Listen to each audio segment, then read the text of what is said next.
আহাদ আল্লাহর নাম আর আহাম্মদ হজরত মুহাম্মদ সাল্লাল্লাহু আলাইহি সাল্লামের নাম। আরবিতে আহাদ এবং আহাম্মদ নামের মধ্যে মিম হরফ কম বেশি রয়েছে। মিম হরফ দ্বারা হজরত মুহাম্মদ সাল্লাল্লাহু আলাইহি সাল্লামকেই বোঝানো হয়।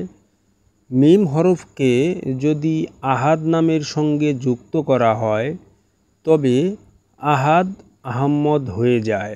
আবার আহাম্মদ নাম হতে মিম হরফ নফি করলে তথা মিম হরফটি সরিয়ে নিলেই আহাদ বাকি থাকে, অর্থাৎ আল্লাহ এবং হজরত মুহাম্মদ সাল্লাল্লাহু আলাইহি সাল্লাম রহস্যময়।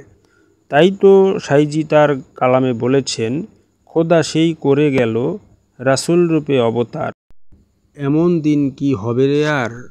সেই সাথে সাইজি সকল পর্দা সরিয়ে সরাসরি বলে গেছেন, রাসূলুল্লাহ আর খোদা তাআলা ভিন্ন নয়, সে একই আল্লাহ।